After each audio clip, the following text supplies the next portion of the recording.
18వ కీర్తన 1-3 వచనాలు. I'll read in English. Look into your Bibles. I love you, O Lord, my strength. The Lord is my rock, my fortress, and my deliverer.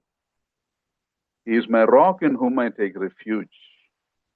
He is my strength and the horn of my salvation, my stronghold. I call to the Lord, who is worthy of praise, and I am saved from my enemies. That is a song we sang, no? I will call upon him, and so shall I be saved from him. యెహోవాకు నేను మొరపెట్టగా ఆయన నా శత్రువుల చేతిలో నుండి నన్ను రక్షించను అనే పాట మనం పాడుకున్నాం కదా. In this 3 verses in Psalm 18, David talks of at least 7 description of who the Lord is to him. మరి మనం చదువుకున్న 3 వచనాల్లో 18వ కీర్తనలో దావీదు దేవుడు తనకు ఏమై ఉన్నాడో ఒక 7 విషయాలను ఇక్కడ తెలియజేస్తా ఉన్నాడు. So let us look at all these 7 descriptions. ఈ 7 వివరాలను దేవుడి గురించి ఆ విషయాలను మనము క్లుప్తంగా ధ్యానం చేద్దాం. One, he says, the Lord is my strength. యెహోవా నా బలమా అని అంటా ఉన్నాడు దావీదు. You know, our strength, we know, is not just the physical strength we have, right? బలము అని అంటే మన భౌతికంగా శారీరకమైన దేహదారుఢ్యము బలం మాత్రమే కాదు. David was a mighty warrior. But it was not his physical strength that won him victory. దావీదు వాస్తవంగా మరి చాలా బలవంతుడు, కానీ ఆయన బలము ద్వారా ఆయన విజయాలను సాధించలేదు. కానీ here he is saying the Lord is my inner strength, he is my capacity, he is my ability. ఆయన ఏమంటున్నాడంటే దేవుడు నా అంతరంగంలో బలమై ఉన్నాడు, ఆయనే నా సామర్థ్యమై ఉంటున్నాడు అని చెప్తా ఉన్నాడు. You know, when we go through tough times, we realize what sustains us is the emotional strength God gives, right? What sustains is the spiritual strength God gives. కొన్నిసార్లు మనము ఒక బలహీనమైన పరిస్థితుల్లో వెళ్తా ఉన్నప్పుడు భావోద్వేగపరమైన బలము ఏదైతే దేవుడు మనకి ఇస్తా ఉన్నాడో దాని ద్వారా మనము అటువంటి పరిస్థితుల గుండా బయటకు వస్తూ ఉంటాం.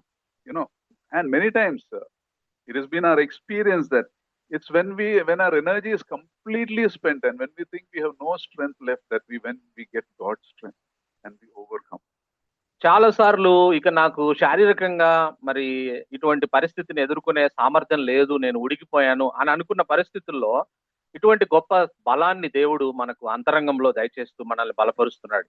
When I was preparing for this, one brother called me telling his wife is carrying and she was about to deliver a couple of days back, and she was telling her husband, I don't have the strength. I don't think I can do this. That time I was reading this and I told the exact thing. I said, it's when our strength is completely gone that God gives us his strength, you know. మరి నేను ఈ వాక్యాన్ని గురించి ధ్యానం చేస్తూ అటువంటి ఆ సమయంలోనే ఒక సహోదరుడు నాకు ఫోన్ చేసి ఆయన చెప్పిన మాట ఏంటంటే ఆయన భార్య గర్భవతిగా ఉంది, ఇక కాన్పు కాలం సమీపమైంది. అప్పుడు ఆమె అంటుంది ఆయన భర్తతో, ఆమె అంటున్న మాట ఏమిటంటే నాకేమాత్రం బలం లేదు, నాకేమాత్రం శక్తి లేదు, దీన్ని నేను ఎలా ఎదుర్కోవాలో, ఈ డెలివరీకి ఎలా వెళ్ళాలో అనేది నాకు అర్థం కావట్లేదు అంటే అన్న మరి మాథ్యూ అన్న ఈ మాటతోటి వాళ్ళని బలపరచడం జరిగింది. She gave birth to a child 2 days back. మరి 2 రోజుల క్రితం ఆ స్త్రీ ఒక బాబుకు జన్మనిచ్చింది. So you see, when we acknowledge we are weak and we need his help, he becomes our source of power.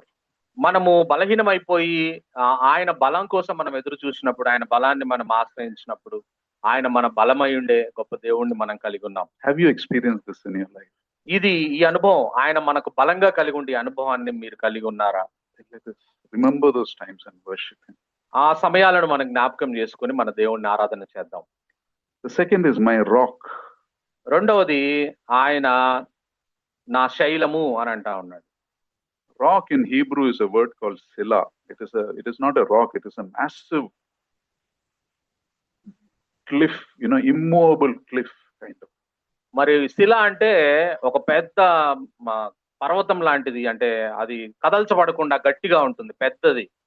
It represents stability, unchangingness, especially in times of instability. మరి అస్థిరమైన పరిస్థితుల్లో ఆ రాయి, ఆ బలమైన రాయి ఎలా ఉంటుంది, ఆ శిల ఎలా ఉంటుందంటే కదల్చబడకుండా ఉంటుంది ఆ రాయి. దాన్ని ఏం కదల్చలేవు ఏ పరిస్థితులు కూడా. You know, when our emotion shifts and our circumstances feel unstable, the Lord is our rock who makes us stable.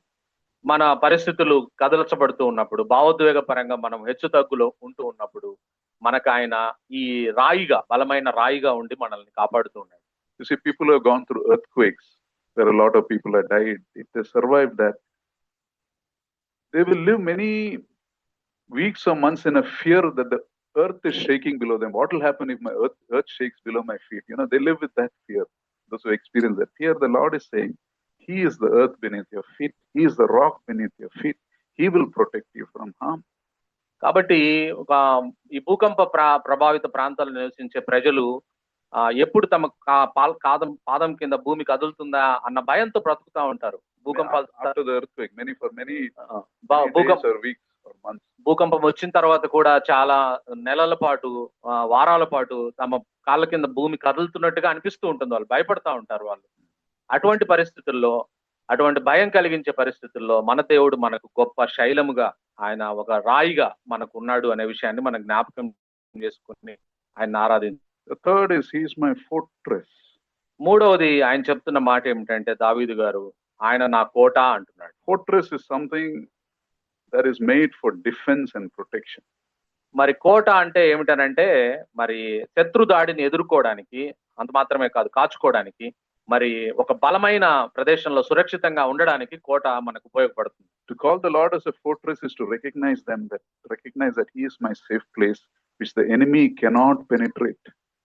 కోట అని దేవుణ్ణి చెప్తున్న మాట ఏమిటనంటే, దేవుడు నాకు కోటగా ఉన్నాడు కాబట్టి ఈ కోట శత్రు దుర్భేద్యమైంది, దీంట్లోకి శత్రువు రాడు, రాకుండా దేవుడు నాకు సహాయం చేస్తాడు అని చెప్తా ఉంది కోట. When I am in His presence, I am fully guarded, I am fully protected. I needn't worry or be afraid of anything. నేను ఆయన సన్నిధిలో ఉన్నప్పుడు నేను దేనికి భయపడాల్సిన అవసరం లేదు. సంపూర్ణమైన రక్షణ నా చుట్టూ ఒక కోటలాగా ఆవరించి ఉంది అని చెప్తా ఉన్నా. Fourth is, He is my deliverer. నాలుగోది ఇక్కడ కీర్తనకారుడు చెప్తున్న మాట ఏమిటంటే, ఆయన నన్ను రక్షించువాడు అంటున్నాడు. Fortress is your protection. Deliverer is He comes and rescues you. కోట అంటే అది మనము ఒక ఆశ్రయం మనం పొందుకునేది. You have to come into His protection. Deliverer means He comes to your protection. He comes to you and protects. Or circumstances that could have happened to you. అంత మాత్రమే కాదు, నీకు హాని చేసే మనుషులు కాదు, నీకు హాని చేసే పరిస్థితులకు నీకు మధ్యలో కూడా ఈ దేవుడు ఒక కేడముగా నిలబడుతూ ఉన్నాడు. The sixth is the horn of my salvation. ఆ విషయం ఏమిటంటే, ఈయన నా రక్షణ శృంగము అంటున్నాడు దావీదు గారు. In the scripture or biblical times, animal's horn is a symbol of strength and sovereign power and victory. మరి పాత నిబంధనలో మనం చూసినట్లయితే, మరి జంతువుల కొమ్ములను ఒక సాదృశ్యంగా లేదా ఒక విజయానికి సాదృశ్యంగా మరి వాటిని వాడుతూ ఉంటారు. It signals a complete victory over the enemy.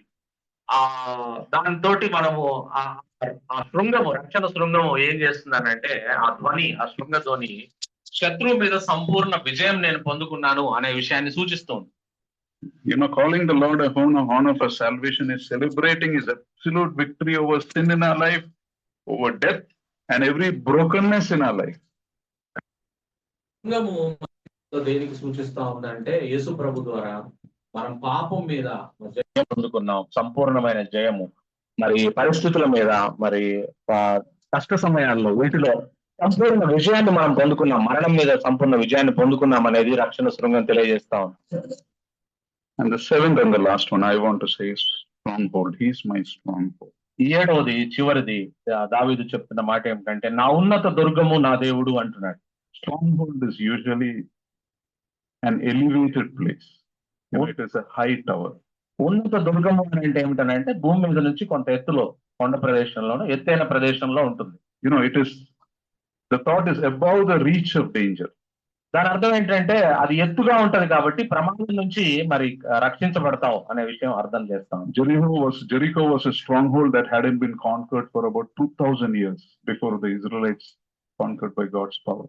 ఎరికో పట్టణము ఎంత బలమైన దుర్గము అని అంటే, మరి యెహోషువ నాయకత్వంలో ఇశ్రాయేల్ దాని మీద జయం పొందుకునే దానికి ముందుగా 2000 సంవత్సరాల వరకు దాన్ని ఎవరు జయించలేకపోయాడు. బలమైన దుర్గంగా ఉంది అది. So it talks of God keeping you in a high place where the enemy looks very small.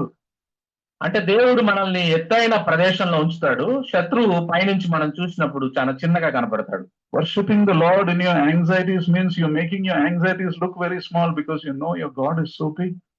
ఆందోళన మధ్యలో మనం దేవుణ్ణి ఆరాధిస్తున్నాము అని అంటే మనం ఉన్నత దుర్గాన్ని ఆశ్రయించి కిందికి చూసినప్పుడు, ఆందోళన చూసినప్పుడు అవి చిన్నగా కనపడతాయి దేవునితో పోలిస్తే. This is an amazing way to handle any discouragement we are going through, any depression, by remembering our high position in the Lord Jesus Christ. కాబట్టి మనం ఎటువంటి నిరాశ గుండా, నిరుత్సాహం గుండా వెళ్తూ ఉన్నప్పుడు మనల్ని ఎంత ఉన్నత దుర్గంగా ఉండి దేవుడు కాపాడుతున్నాడు అనే విషయాన్ని జ్ఞాపకం చేసుకుని మనము వాటిని చిన్నగా చూస్తూ మనం వాటిని దాటిపోతాం. Sometimes we hear testimonies of a people who reached a point where their entire life collapsed suddenly, maybe a sudden job loss or a broken relationship or even a medical diagnosis.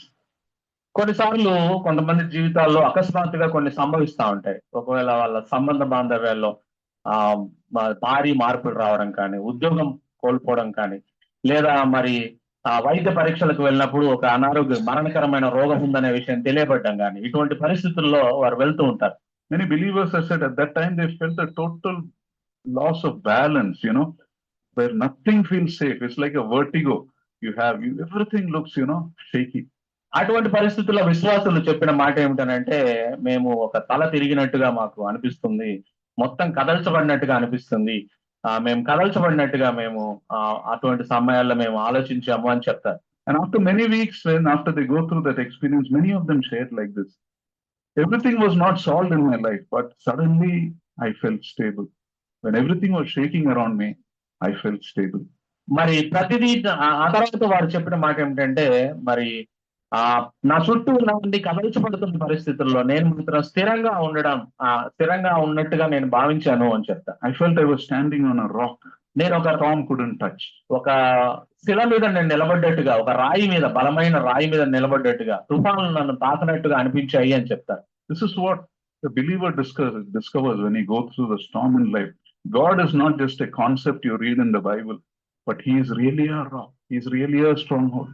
కాబట్టి దేవుడు నిజంగా అదేదో బైబిల్లో ఆయన చెప్పబడిన ఒక ఉదంతం కాదు, ఉదాహరించబడిన ఉదంతం కాదు. దేవుడు ఆయన వాస్తవంగా మన జీవితాల్లో అదై ఉన్నాడు అనే విషయాన్ని బైబిల్ సెలవిస్తా ఉంది. బలమైన దుర్గముగా ఆయన ఉన్నాడు అనే విషయాన్ని మనకు తెలియజేస్తాం, రాయిగా ఉన్నాడు అనే విషయం. So have we not all experienced some of these aspects of God in our life? ఈ దేవుడి గురించిన ఈ 7 వివరణలు మన జీవితాల్లో మనకు అనుభవపూర్వకంగా మనకు లేవా? Let us remember those times and worship him today. ఆ విషయాలను మన జీవితాల్లో దేవుడు ఏ సందర్భాల్లో ఏమై ఉన్నాడనే విషయాల్ని జ్ఞాపకం చేసుకుని ఈ ఉదయకాలంలో మన దేవుడిని ఆరాధన చేద్దాం. Some of us may be feeling tired and empty. కొంతమంది అలసిపోయినట్టుగా మరి ఖాళీ చేయబడ్డట్టుగా ఉన్నారేమో. Remember, the Lord is our strength. He is a rock. ఆయన మన శైలముగా ఉన్నాడు అనే విషయాన్ని నువ్వు జ్ఞాపకం చేసుకో. Some of us may be feeling surrounded by pressure and stress and conflict. కొంతమంది చుట్టూ మరి ఒక ఒత్తిడి గుండా, ఒక పోరాటం గుండా, సంఘర్షణ గుండా వెళ్తున్నారేమో. Remember, the Lord is a rock and our strength. ఆయన మన కోట, మన బలమై ఉన్నాడు అనే విషయాన్ని మనం జ్ఞాపకం చేసుకోవాలి. Some of you may be facing spiritual battles today. You may be struggling with doubts today. కొంతమంది ఆత్మీయంగా పోరాటాల గుండా వెళ్తున్నారేమో, మరి సందేహాల గుండా మీరు వెళ్తూ ఉన్నారేమో. Remember, the Lord is a shield and the horn of our salvation. గుర్తుపెట్టుకో, దేవుడు మన కేడము, మన రక్షణ శృంగమై ఉంటున్నాడు. He has brought us to a safe place high above the storm. ఆయన ఈ తుఫాన్లన్నిటికన్నా పైన ఉన్నత దుర్గం మీద మనల్ని నిలబెట్టే దేవుడు, ఉన్నత దుర్గంగా మనకు ఉండే దేవుడు అంటున్నాడు. Let us trust in him. ఆయన మీద మన విశ్వాసం ఉంచుదాం. Let us lay our burdens and pour out our love for the one who saved us. కాబట్టి ఆయన మనల్ని రక్షించిన ఈయన మీద మన సంపూర్ణంగా మన ప్రేమని మనం కుమ్మరించి ఆయన మనం ఆరాధన చేద్దాం. Let us open our mouths and praise him. మనం నోరు తెరిచి ఆయన్ను మనము ఆరాధన చేద్దాం. Someone said like this: if your faith cannot move your mouth, then your faith cannot move your mountain. ఒక ఆయన ఈ విధంగా చెప్పాడు, నీ విశ్వాసం నీ నోటిని కదిలించలేకపోతే నీ విశ్వాసం నీ జీవితంలో ఉన్న పర్వతాలను ఎంత మాత్రం కదల్చలేదు. So let us worship him. కాబట్టి నోరు తెరుద్దాం, ఈ దేవుణ్ణి మనం ఆరాధన చేద్దాం.